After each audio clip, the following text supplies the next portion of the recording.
ഞങ്ങളും ക്രൂശിക്കപ്പെട്ട ക്രിസ്തുവിനെ പ്രസംഗിക്കുന്നു. ദൈവ തിരുനാമത്തിന് മഹത്വം ഉണ്ടാകട്ടെ. വിശുദ്ധ യോഹന്നാനുണ്ടായ വെളിപ്പാട് പുസ്തകത്തിൽ 1-ാം അധ്യായത്തിൻ്റെ 10-ാം വാക്യമാണ് നാം കഴിഞ്ഞ കുറേ അവസരങ്ങളിലായി ചിന്തിച്ചു വന്നത്. കർത്തൃ ദിവസത്തിൽ ഞാൻ ആത്മവിവശനായി. ആത്മാവിൻ്റെ വൈവശ്യം, ആത്മാവിൻ്റെ വിവശത, അത് ആത്മാവിൻ്റെ നിറവാണ്, ആത്മാവിൻ്റെ അഭിഷേകമാണ്, ആത്മാവിൻ്റെ ശക്തീകരണമാണ്, ആത്മാവിൻ്റെ കൃപാവരമാണ്, ആത്മാവിൻ്റെ തേജസ്സാണ്, ആത്മാവിൻ്റെ അഗ്നിയാണ്. കർത്തൃ ദിവസത്തിൽ ഞാൻ ആത്മവിവശനായി. തന്നെ മറന്നുപോയി. താൻ എവിടെയാണ് ഇരിക്കുന്നതെന്ന് പോലും മറന്നുപോയി. പത്മോസ് ദ്വീപിൽ അപ്പോസ്തലനായ യോഹന്നാൻ ഏകാന്ത തടവനുഭവിച്ച് കഴിയുകയാണ്, ഏകാഗിയായി കഴിയുകയാണ്. തൻ്റെ പ്രിയപ്പെട്ട കൂട്ടുകാർ, കർത്താവിൻ്റെ ശിഷ്യന്മാർ എല്ലാവരും തന്നെ രക്തസാക്ഷികളായി മരിച്ചു കഴിഞ്ഞു. യോഹന്നാൻ ശ്ലീഹ വാർദ്ധക്യമായി, ക്ഷീണിതനായി. തിളച്ച എണ്ണയിലിട്ട് കൊല്ലുവാൻ ഡൊമീഷ്യൻ ചക്രവർത്തി ശ്രമിച്ചെങ്കിലും ആ എണ്ണയിൽ തീർന്നു പോയില്ല ജീവിതം. ഒരു പരുക്കും പറ്റിയില്ല, ഒട്ടും പൊള്ളലേറ്റില്ല, ഒരു ദോഷവും സംഭവിച്ചില്ല. അപ്പോസ്തലനായ യോഹന്നാന് ഒരു കേട് സംഭവിച്ചില്ല എന്ന് കണ്ടപ്പോൾ ഡൊമീഷ്യൻ ചക്രവർത്തി ചെയ്ത അടുത്ത പടിയാണ് പത്മോസിലേക്ക് നാടുകടത്തുക എന്നുള്ളത്. ഏകാഗിയായി പത്മോസ് ദ്വീപിൽ ഇരിക്കുമ്പോൾ അപ്പോസ്തലൻ പറയുകയാണ്, കർത്തൃ ദിവസത്തിൽ ഞാൻ ആത്മവിവശനായി. കർത്താവായ യേശു ക്രിസ്തു ഉയർത്തെഴുന്നേറ്റ ദിവസമാണ് കർത്തൃ ദിവസം. ഇന്ന് നാം ഞായറാഴ്ച അത് കൊണ്ടാടുന്നു. കർത്തൃ ദിവസത്തിൽ ഞാൻ ആത്മവിവശനായി. കർത്തൃ ദിവസത്തിൽ കർത്താവായ യേശു ക്രിസ്തു ഉയർത്തെഴുന്നേറ്റ് സിഹിയോൻ മാളികയിൽ വാതിലും ജനലും അടച്ചിരിക്കെ പ്രിയപ്പെട്ട ശിഷ്യന്മാരുടെ ഇടയിലേക്ക് വന്ന് നിങ്ങൾക്ക് സമാധാനം എന്ന് പറയുകയും മേൽ ഊതി നിങ്ങൾ പരിശുദ്ധാത്മാവിനെ കൈക്കൊള്ളുകയും ചെയ്യുവീൻ എന്ന് പറയുകയും ചെയ്തതായ ആ മധുരസ്മരണകളെല്ലാം അയവിറക്കിക്കൊണ്ടാണ് അപ്പോസ്തലൻ ഇരുന്നത്. വളരെ അനുഗ്രഹീതമായ ഒരു അനുഭവത്തിലേക്ക് നീങ്ങുകയായിരുന്നു. പെട്ടെന്ന് ഞാൻ എവിടെയാണ് ഇരിക്കുന്നത് പോലും അറിയാത്ത രീതിയിൽ ഒരു വലിയ വിവശത അനുഭവിച്ചു, ആത്മാവിൻ്റെ വിവശത. കർത്തൃ ദിവസത്തിൽ ഞാൻ ആത്മവിവശനായി. ദൈവത്തിന് സ്തോത്രം. ആത്മാവിൻ്റെ വിവശത വന്നപ്പോൾ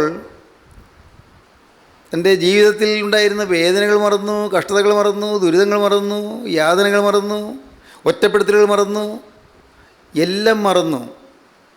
ഈ ആത്മാവിൻ്റെ ശക്തീകരണം നമുക്ക് ലഭിക്കുമ്പോൾ, പരിശുദ്ധാത്മാവ് നമ്മുടെ മേൽ വരുമ്പോൾ നാം നമ്മുടെ യാതനകൾ മറക്കും. എല്ലാവർക്കും ഉണ്ടല്ലോ യാതനകൾ, ഇല്ലേ? ഉണ്ട്.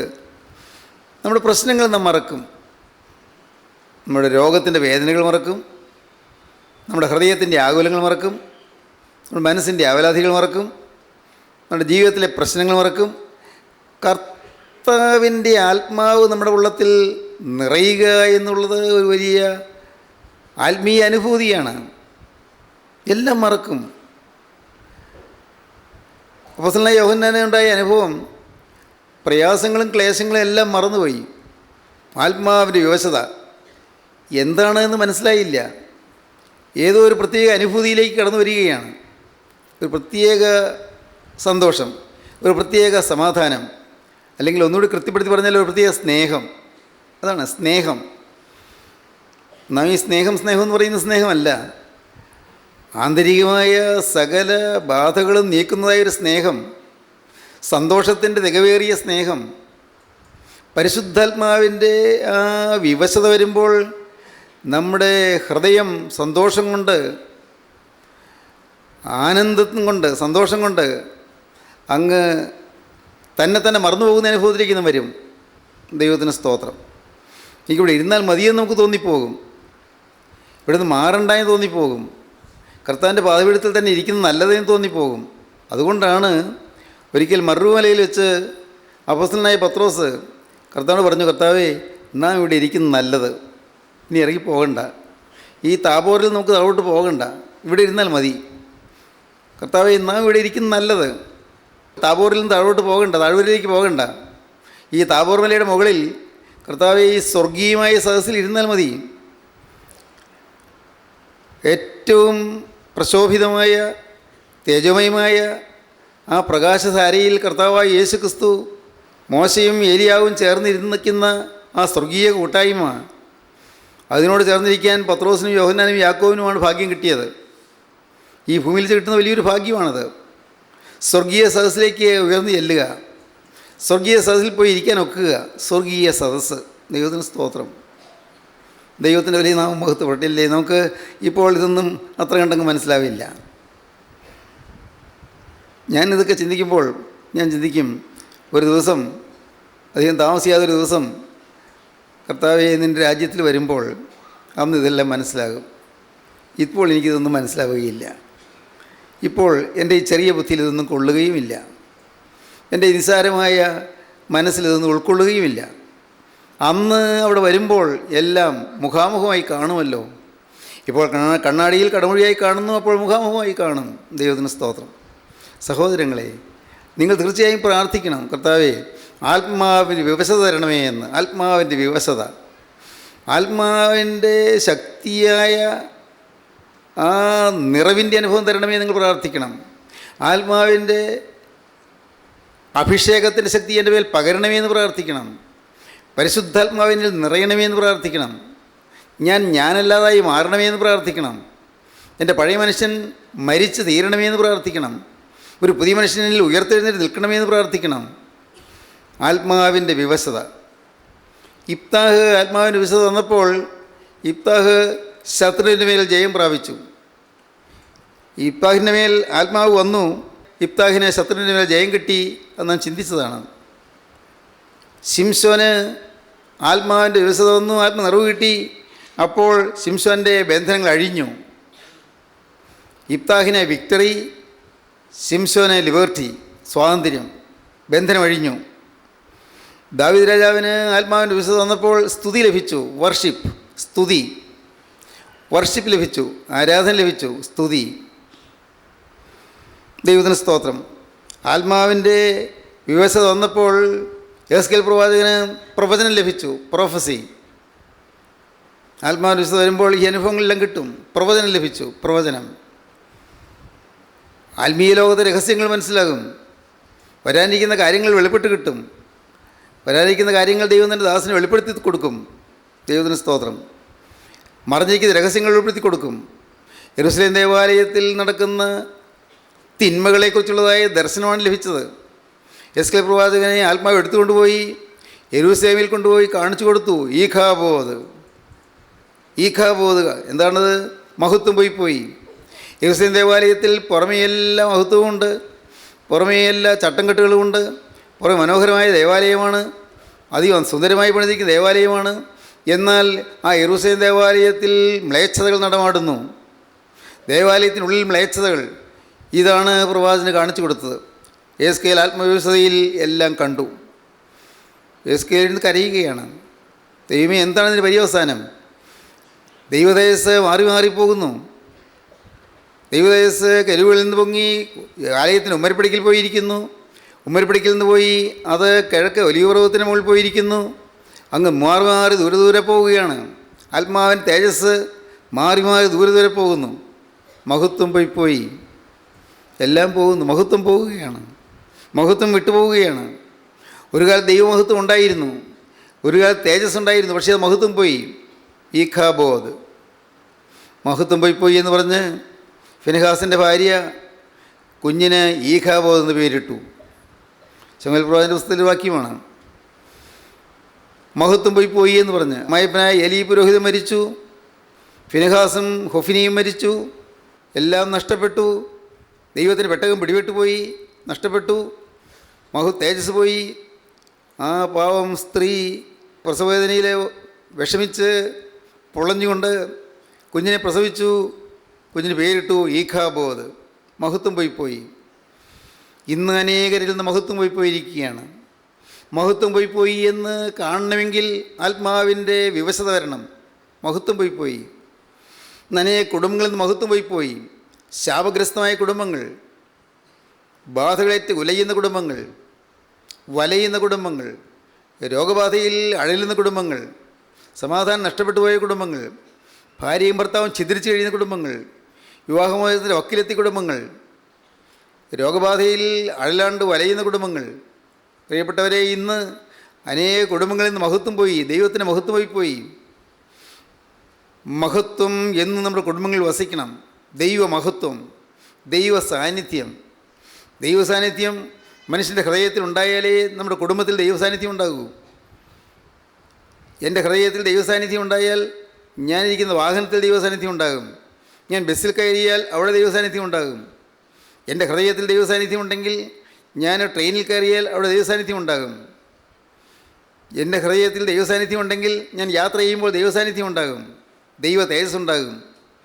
ദൈവ തേജസ് ഇന്ന് അനേകരിൽ നഷ്ടപ്പെട്ടു പോയി. ഒരു കാലത്ത് തേജസ് കിട്ടിയവരാണ്, ഒരു കാലത്ത് മാനസാന്തരപ്പെട്ടവരാണ്, ഒരു കാലത്ത് വിശ്വാസത്തിലേക്ക് വന്നവരാണ്, ഒരു കാലത്ത് ദൈവത്തെ സ്നേഹിക്കാൻ തീരുമാനം എടുത്തവരാണ്, ഒരു കാലത്ത് നിഷ്ഠയുള്ള ജീവിതം തുടങ്ങിയവരാണ്. എന്നാൽ മഹത്വം പോയി, മഹത്വം പോകുന്നു, മഹത്വം നഷ്ടപ്പെട്ടു പോകുന്നു, തേജസ് നഷ്ടപ്പെട്ടു പോകുന്നു. എന്നാൽ എസ്കേലിന് ദർശനം കിട്ടി. യെരൂശലേം ദേവാലയത്തിൽ നിന്ന് പോയ മഹത്വം യെരൂശലേം ദേവാലയത്തിലേക്ക് തിരികെ വരുന്നു. നഷ്ടപ്പെട്ടു പോയ മഹത്വം തിരികെ വരുന്ന ദർശനം കിട്ടി. എന്തുകൊണ്ടാണ്?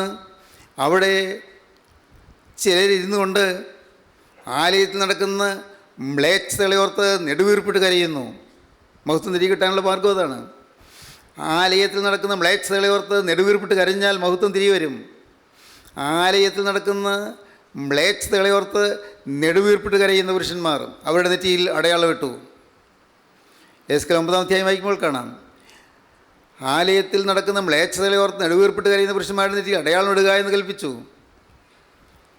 അല്ലെങ്കിൽ എഴുത്തുകാരൻ്റെ മഷിക്കുപ്പിയുമായി നടക്കുന്ന പുരുഷൻ, ക്ഷണവസ്ത്രം ധരിച്ച പുരുഷൻ നെടുവീർപ്പിട്ട് കരയുന്ന പുരുഷന്മാരുടെ നെറ്റിയിൽ അടയാളമിട്ടു. വീണ്ടും കൽപ്പന, അടയാളമുള്ളൊരുത്തിനെയും തൊട്ടു പോകരുത്. അടയാളമുള്ളൊരുത്തിന് മഹത്വം കിട്ടി, ഓരോരുത്തരും മഹത്വം ഉള്ളവരായിത്തീർന്നു. അവരെ ശത്രുവിന് തൊടാൻ സാധിക്കുകയില്ല, അവരെ പിശാചിനെടുക്കാൻ സാധിക്കുകയില്ല, ഒരു ബാധയും അടുക്കുകയില്ല. പകൽ പറക്കുന്ന അസ്ത്രത്തെയും ഉച്ചയിലുന്ന കാറ്റിനെയും രാത്രി സഞ്ചരിക്കുന്ന വചനത്തെയും പേടിക്കേണ്ട. പകൽ സൂര്യനെങ്കിലും രാത്രി ചന്ദ്രനെങ്കിലും ഇതിനെ ബാധിക്കുകയില്ല. ഒരു സൂര്യദശയും ഇതിനെ ബാധിക്കുകയില്ല, ആദിത്യദശയും. ഒരു ശനിദശയും ഇതിനെ ബാധിക്കുകയില്ല, ഒരു ശുക്രദശയും ബാധിക്കുകയില്ല, ഒരു ചൊവ്വാദശയും ബാധിക്കുകയില്ല, ചൊവ്വാദോഷവും ബാധിക്കുകയില്ല, ഒരു ദശാന്ത്യങ്ങളൊന്നും തൊടുകയില്ല, ഒരു ജാതകദോഷവും തൊടുകയില്ല. പകൽ സൂര്യനെങ്കിലും രാത്രി ചന്ദ്രനെങ്കിലും ഇതിനെ ബാധിക്കുകയില്ല. എന്തുകൊണ്ട്? മഹത്വം വന്നിരിക്കുന്നു. മഹത്വം, ദൈവതേജസ്സിൻ്റെ മഹത്വം. ദൈവതേജസ്സുള്ളവരെ ശത്രുവിന് തൊടാൻ സാധിക്കുകയില്ല. സ്തോത്രം, ഹല്ലേലൂയ, ദൈവത്തിന് സ്തോത്രം. പ്രിയപ്പെട്ടവരെ, ഇതൊക്കെ കേൾക്കുമ്പോൾ നിങ്ങൾ പറയണം, കർത്താവേ, ഒരു തേജസ് എനിക്ക് തരണമേ, നിൻ്റെ തേജസ്സിൻ്റെ മേൽ ഊതണമേ, തേജസ്സിൻ്റെ മേൽ കരകവിഞ്ഞൊഴുകി എൻ്റെ ഹൃദയത്തിൽ നിറയണമേ, തേജസ്സിൻ്റെ മേൽ പ്രവഹിക്കണമേ, എൻ്റെ ഉള്ളത്തിലൂടെ തേജസ് ഒഴുകണമേ. ദൈവ തേജസ്, സ്തോത്രം. ദൈവത്തിൻ്റെ വലിയ നാമം മഹത്വപ്പെടട്ടെ. കറുത്ത ദിവസത്തിൽ ഞാൻ ആത്മവിവശനായി. സഖരിയ പ്രവാചന പുസ്തകം 4-ാം അധ്യായത്തിൽ വീണ്ടും ഈ ആത്മവിവശതയെക്കുറിച്ച് കാണുന്നുണ്ട്. 4-ാം അധ്യായം 6-ാം വാക്യം നമുക്ക് വായിക്കാം. സഖരിയ പ്രവചനം 4-ാം അധ്യായം 6-ാം വാക്യം മുതൽ. അവൻ എന്നോട് ഉത്തരം പറഞ്ഞത് എന്തെന്നാൽ, സെരുബ്ബാബേലിനോടുള്ള യഹോവയുടെ അരുളപ്പാടാവിത്, സൈന്യത്താലല്ല ശക്തിയാലുമല്ല എൻ്റെ ആത്മാവിനാലത്രേ എന്ന് സൈന്യങ്ങളുടെ യഹോവ അരുളി ചെയ്യുന്നു. സെരുബ്ബാബേലിൻ്റെ മുമ്പിലുള്ള മഹാപർവ്വതമേ, നീ ആര്? നീ സമഭൂമിയായിത്തീരും. അതിന് കൃപ കൃപ എന്ന ആർപ്പോടുകൂടെ അവൻ ആണിക്കല്ല് കയറ്റും. യഹോവയുടെ അരുളപ്പാട് എനിക്കുണ്ടായതെന്തെന്നാൽ, സെരുബ്ബാബേലിൻ്റെ കൈ ഈ ആലയത്തിന് അടിസ്ഥാനമിട്ടിരിക്കുന്നു, അവൻ്റെ കൈ തന്നെ അത് തീർക്കും. ദൈവത്തിന് സ്തോത്രം. ഹഗ്ഗായി പ്രവാചകൻ്റെ പുസ്തകത്തിൽ അവസാന അധ്യായത്തിൽ, എൻ്റെ ദാസനായി ശേൽത്തീനവനായ സെരുബ്ബാബേലെ, ഞാൻ നിന്നെ എടുത്ത് എൻ്റെ വലങ്കയിലെ മുദ്രാമോദ്രമാക്കും ദൈവം പറയുന്നുണ്ട്. എൻ്റെ ദാസനായി ശൈൽത്തീനവനായി സെരുബ്ബാബേലെ, ഞാൻ നിന്നെ എടുത്ത് എൻ്റെ വലങ്കയിലെ മുദ്രാമോദ്രമാക്കും. സ്തോത്രം. ദൈവത്തിൻ്റെ വേലയ്ക്ക് വേണ്ടി സമർപ്പിക്കുന്ന ദൈവവേദിയിലെ മുദ്രാമോദ്രമാക്കും. ദൈവത്തിൻ്റെ വലങ്കയിലെ മുദ്രാമോദ്രമാക്കും. രാജാവിൻ്റെ കയ്യിലെ മുദ്രാമോതിരം കൊണ്ടാണ് മുദ്ര ചാർത്തുന്നത്. നിത്യനായ ദൈവത്തിൻ്റെ മുദ്ര ചാർത്താൻ സെരുബ്ബാബേലിനെ എടുക്കുമെന്നാണ് ഹഗ്ഗായി പ്രവാചകൻ പറയുന്നത്. സെരുബ്ബാബേലിനെ ഉപയോഗിക്കുമെന്നാണ് ഹഗ്ഗായി പ്രവാചകൻ പറയുന്നത്. എൻ്റെ ദാസനായി ശേൽത്തീനവനായ സെരുബ്ബാബേലെ, ഞാൻ നിന്നെ എടുത്ത് എൻ്റെ വലങ്കയിലെ മുദ്രാമോതിരമാക്കും. ഈ മുദ്രാമോതിരത്തിൻ്റെ ആ ഒരു വശത്തുള്ള മുദ്ര, ആ മുദ്ര ചാർത്തിയാണ് രാജാവ് ഒപ്പിടുന്നത്. ദൈവത്തിന് സ്തോത്രം. നോക്കൂ, ഒരു ദൈവവേദൻ്റെ പദവി, സെരുബ്ബാബേലിൻ്റെ പദവി. സെരുബ്ബാബേൽ ഒരു ഗവർണറായിരുന്നു. അങ്ങ് യഹൂദാദേശത്തുള്ള സെരുബ്ബാബേൽ ബാബിലോണിയയിലെ ഒരു ഗവർണറായി വാഴുകയായിരുന്നു. ഗവർണറായ സെരുബ്ബാബേൽ അന്ന് ഒരു മഹാപുരോഹിതനുണ്ടായിരുന്നു. അത് യഹോസാദാക്കിൻ്റെ മകനായ യോശുവയാണ്. നൂൻ്റെ മകനായ യോശുവല്ല, യഹോസാദാക്കിൻ്റെ മകനായ യോശുവ. യോശുവ മഹാപുരോഹിതൻ, സെരുബ്ബാബേൽ ഗവർണർ. ഇവർ രണ്ടുപേരും കൂടി യോജിച്ചാണ് യത്നിക്കുന്നത് ആലയം പണിക്ക് വേണ്ടി ജനത്തെ ഉത്സാഹിപ്പിച്ചുകൊണ്ട് പോവുക എന്നുള്ളത്. ആലയം ഇടിഞ്ഞു പൊളിഞ്ഞു പോയിരുന്നു. ദൈവാലയം തകർന്നു പോയിരുന്നു. ദൈവാലയം നഷ്ടപ്പെട്ടു പോയിരുന്നു. യെരൂശലേം ദേവാലയം തകർന്നു പോയിരുന്നു. എല്ലാം നഷ്ടപ്പെട്ടു. 7 വർഷം കൊണ്ട് ശലോമോൻ രാജാവ് പണിതതായ ദേവാലയം കല്ലിന്മേൽ ശേഷിക്കാതെ എല്ലാം ഇടിഞ്ഞു പോയിരുന്നു. എല്ലാം തകർന്നു പോയിരുന്നു. ബാബേൽ ചക്രവർത്തിയായ നെബൂഖദ്നേസർ വന്ന് ദേവാലയത്തെ ഇടിച്ചു കളഞ്ഞു. ദേവാലയത്തെ ഉപകരണങ്ങളൊക്കെയും ബാബേലിലേക്ക് വിഗ്രഹാരാധികളുടെ ഇടയിലേക്ക് കൊണ്ടുപോയി. ദൈവാലയത്തിൽ ഉപയോഗിച്ചിരുന്ന വിശുദ്ധ ഉപകരണങ്ങൾ വിഗ്രഹാരാധികളുടെ ഇടയിലേക്ക് കൊണ്ടുപോയി. എല്ലാം നഷ്ടമായിപ്പോയി. എല്ലാറ്റിനും ആത്മീയമായ അർത്ഥങ്ങളുണ്ട്. നിത്യനായ ദൈവത്തിൻ്റെ ആലയത്തിൽ ഉപയോഗിച്ചിരുന്ന വിലപ്പെട്ട പാത്രങ്ങളാണ് നാം ഓരോരുത്തരും. ഈ പാത്രങ്ങൾ ദുഷ്ടനായ ബാബിലോണിയൻ ചക്രവർത്തിയുടെ അരമനയിലേക്ക് പോകേണ്ടതല്ല. ഈ പാത്രങ്ങൾ വിശുദ്ധി പകർന്ന പാത്രങ്ങളാണ്. ഈ പാത്രങ്ങൾ സുവിശേഷ വചനം പറഞ്ഞ പാത്രങ്ങളാണ്. സ്നേഹിതരെ, നിങ്ങൾ ചിലർക്കെങ്കിലും ഓർമ്മ കാണും, നിങ്ങൾ ചിലരെ സ്തുതിച്ച പാത്രങ്ങളാണ്. പരിശുദ്ധ സ്തുതി നിറഞ്ഞ പാത്രങ്ങളാണ്. ആത്മാനുസ്തുതിയിൽ ദൈവത്തെ ആരാധിച്ച പാത്രങ്ങളാണ്. ദൈവത്തെ മഹത്വപ്പെടുത്തിയ പാത്രങ്ങളാണ്. ദൈവത്തിൻ്റെ വേല ചെയ്ത പാത്രങ്ങളാണ്. വചനം നാവിലൂടെ നൃത്തം ചെയ്ത പാത്രങ്ങളാണ്. നാവിൽ നിന്ന് തീജ്വാലി ആളിപ്പടർന്ന പാത്രങ്ങളാണ്. സ്തോത്രം, ദൈവത്തിന് സ്തോത്രം. നിങ്ങൾ സ്തുതിക്കുമ്പോൾ സ്വർഗീയ സേനകൾ ഈ ഭൂമിയിലേക്ക് ഉറ്റുനോക്കത്തക്കവണ്ണം ആത്മാവിൻ്റെ സ്തുതിയുടെ ആരാധന ഉയർന്ന പാത്രങ്ങളാണ്. എന്നാൽ ഈ പാത്രങ്ങൾ ബാബിലോണിയൻ ചക്രവർത്തി വിഗ്രഹാരാധികൾ മധ്യത്തിലേക്ക് പോകാൻ പാടില്ല. വിഗ്രഹാരാധികളെടുത്ത് ഉപയോഗിക്കാൻ പാടില്ല. ഈ പാത്രങ്ങളിൽ മദ്യം പകരാൻ പാടില്ല. ബേൽശസ്സർ രാജാവ് ആ പാത്രങ്ങൾ മദ്യം പകർന്നു. കഷ്ടമായിപ്പോയി. യെരൂശലേം ദേവാലയത്തിൽ ഉപയോഗിച്ചിരുന്ന ബഹുമാന്യമായ പാത്രങ്ങൾ ബാബിലോണിയൻ ചക്രവർത്തിയായ നെബൂഖദ്നേസർ കൊണ്ടുവന്നത് അദ്ദേഹത്തിൻ്റെ കാലശേഷമുള്ള ബേൽശസ്സർ രാജാവ് അതെല്ലാം വീഞ്ഞ് പകരാൻ ഉപയോഗിച്ചു, അശുദ്ധി പകരാൻ ഉപയോഗിച്ചു. രാജാവിൻ്റെ മഹത്തുക്കളും രാജാവിൻ്റെ വെപ്പാട്ടികളും രാജാവിൻ്റെ കൊട്ടാരത്തിലുള്ളതായ സേനാനായകന്മാരും രാജാവിൻ്റെ പ്രഭുക്കന്മാരും എല്ലാവരും ചേർന്നുള്ള സദസ്സിൽ ഈ പാത്രങ്ങളിൽ വീഞ്ഞ് പകർന്ന് കുടിക്കാൻ കൊടുത്തു. കഷ്ടം. ദൈവത്തിൻ്റെ ആലയത്തിൽ ഉപയോഗിക്കപ്പെട്ടിരുന്ന പാത്രങ്ങൾ. ദൈവത്തിന് സ്തോത്രം. എൻ്റെ പ്രിയപ്പെട്ട സഹോദരങ്ങളെ, നിങ്ങൾക്ക് ചിന്തിക്കാൻ വക തരുന്നുണ്ടോ?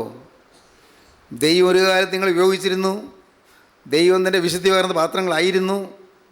നിങ്ങൾ ചിലരോട് ചില വാക്കുകൾ പറഞ്ഞത് ചിലർ ദൈവത്തിന് വചനം കേൾക്കാൻ വരുന്നതിന് കാരണമായിരുന്നു. നിങ്ങൾ ചിലരെ ഉപദേശിച്ചത് അവർക്ക് മനംതിരിയുന്നതിന് കാരണമായിരുന്നു. നിങ്ങൾ ചിലരോട് സംസാരിച്ചത് അവരുടെ ജീവിതത്തിൽ മദ്യപാനം ഇടുന്നതിന് കാരണമായിരുന്നു. നിങ്ങൾ ചിലരെ നേർവഴിക്ക് നടത്തിയവരായിരുന്നു. ചിലർക്ക് നിങ്ങളുടെ ജീവിതം ആവേശം കൊള്ളിക്കുന്നതായിരുന്നു, അല്ലേ? നിങ്ങളുടെ ചിലരുടെ ജീവിതം ചിലർക്ക് ആവേശം കൊള്ളിക്കുന്നതായിരുന്നു. നിങ്ങളുടെ ജീവിതത്തിൽ പാവമറ്റുള്ള ജീവിതത്തിൻ്റെ മഹത്വം അനേകർ കണ്ട് ക്രിസ്തുവിലേക്ക് തിരിഞ്ഞവരായിരുന്നു. പലരും അത് കണ്ട് യഹോവയിൽ ആശ്രയിക്കും. അനേകർ യഹോവയിൽ ആശ്രയിക്കാൻ പോകുന്നതായ സ്തുതി നിങ്ങളുടെ അധരങ്ങളിൽ തത്തി ലസിച്ചിരുന്നു. സ്തോത്രം. ഇന്ന് വഴക്ക്, അഭിപ്രായ വ്യത്യാസം, കലഹം, പിണക്കം, വാഗ്വാദം, തർക്കം, ഭിന്നത, ഇന്ന് അസൂയ, സ്വാർത്ഥത, പരദൂഷണം, അഹങ്കാരം, സ്വയമഹത്വം, എന്തെല്ലാം. ഇന്ന് പാത്രം ഏറ്റവും ഹീനമായിപ്പോയി. ഏതെങ്കിലും കാരണവശാൽ പാത്രം ഹീനമായി പോയി എന്ന് ബോധ്യമുള്ളവർ നെടുവീർപ്പിട്ട് കരഞ്ഞുകൊള്ളുക. എൻ്റെ കർത്താവേ, നീ തന്ന പാത്രം, വിശുദ്ധി പകർന്ന പാത്രം അശുദ്ധിക്ക് വിട്ടുകൊടുത്തു പോയി, എന്നോട് ക്ഷമിക്കണമേ. ഈ ശരീരം പാവത്തിന് വിട്ടുകൊടുത്തു പോയി, എന്നോട് ക്ഷമിക്കണമേ. ഈ ശരീരം തൊടാനും കാണാൻ വിട്ടുകൊടുത്തു പോയി, എന്നോട് ക്ഷമിക്കണമേ. എൻ്റെ കരുണയുള്ള കർത്താവേ, നീ എന്നോട് പൊറുക്കണമേ. എൻ്റെ ജീവിതത്തിൽ അരുതായികൾ ചില സംഭവിച്ചു പോയി, എന്നോട് ക്ഷമിക്കണമേ. എൻ്റെ ജീവിതത്തിൽ തിന്മകൾ സംഭവിച്ചു പോയി, എന്നോട് പൊറുക്കണമേ. യേശുനാഥ, നിൻ്റെ അനന്ത സ്നേഹത്താൽ എൻ്റെ പാപക്കറകൾ കഴുകുകയും എന്നെ വിശുദ്ധീകരിക്കുകയും ചെയ്യണമേ. പ്രാർത്ഥിക്കൂ പ്രിയപ്പെട്ടവരെ. നിങ്ങൾ പാത്രം വിശുദ്ധപാത്രമാക്കി നിങ്ങൾ മാറ്റിയെടുക്കൂ, തിരിച്ചെടുക്കൂ. വിശുദ്ധപാത്രമാക്കി തിരിച്ചെടുക്കൂ. ബേസസ് രാജാവും കൂട്ടരും അതിൽ മദ്യം പകർന്ന് കുടിച്ച് രസിച്ചുകൊണ്ടിരിക്കുമ്പോൾ പെട്ടെന്നൊരു അമ്പരപ്പ്.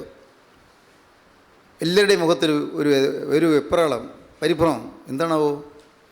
രാജാവിൻ്റെ വിശാലമായ ശാലയിൽ എല്ലാ മഹത്തുക്കളും വെപ്പാട്ടികളും എല്ലാം ചിരിച്ച് രസിച്ച് കളിച്ച് മതിച്ച് കൂത്താടിക്കൊണ്ട് മദ്യം കുടിച്ചുകൊണ്ടിരിക്കുമ്പോൾ അപ്പോഴാണ് പെട്ടെന്ന് ചുമരിലൊരു ഭാഗത്തൊരു വെളിച്ചം കണ്ടത്. ഒരു പ്രത്യേക ഭാഗത്തൊരു വെളിച്ചം തെളിഞ്ഞു കാണുന്നു. ദാനിയേൽ പ്രവചനം 5-ാം അധ്യായം വായിക്കുമ്പോൾ കാണാം, വെളിച്ചം ഒരു ഭാഗത്ത് തെളിഞ്ഞു കാണുന്നു. ഇതെന്താണാവോ? ഞെട്ടലോടെ നോക്കി. അപ്പോൾ ഒരു കൈപ്പത്തി വന്ന് എന്തോ എഴുതുന്നു. ഒരു കൈപ്പത്തി വായിക്കാൻ പറ്റുന്നില്ല. ഇതേത് ഭാഷയാണാവോ? വായിക്കാൻ പറ്റുന്നില്ല. മനുഷ്യർക്കത് വായിക്കാൻ പറ്റുന്നില്ല, കാരണം മനുഷ്യഭാഷയല്ല. അപ്പോൾ ഇതാരാണ് എഴുതിയത്? ഏതോ ഒരു ദൈവദൂതനാണ് എഴുതിയത്. ദൈവദൂതൻ വന്ന് സ്വർഗത്തിൽ നിന്ന് ഇറങ്ങി വന്ന് ഒരു ദൂത് എഴുതിയിരിക്കുന്നു. രാജാവിൻ്റെ കാൽമുട്ടുകൾ ആടി, രാജാവിൻ്റെ ആസകല ശരീരം വിറച്ചു. എന്താണിത്? മഹത്തുക്കളെല്ലാം വെപ്രാളത്തിലായി. കുടിച്ച് മതിച്ച് മേളിച്ച് പൊളച്ചുകൊണ്ടിരുന്നവർ പരിഭ്രാന്തിയിലായി. എല്ലാവരും ഈ എഴുത്തിലേക്ക് നോക്കുകയാണ്. എഴുതുന്നു. എന്താണ് എഴുതുന്നത്? മനസ്സിലാകുന്നില്ല. ആർക്കും വായിക്കാൻ പറ്റുന്നില്ല. ജ്ഞാനികളാരുണ്ട്? പലരെയും വിളിച്ചു വരുത്തി. അയ്യോ, എനിക്കറിയാൻ പാടില്ല. വിദ്വാൻമാരെ വിളിച്ചു വരുത്തി. അയ്യോ, എനിക്കറിയാൻ പാടില്ല. ആർക്കും അറിയാൻ പാടില്ല.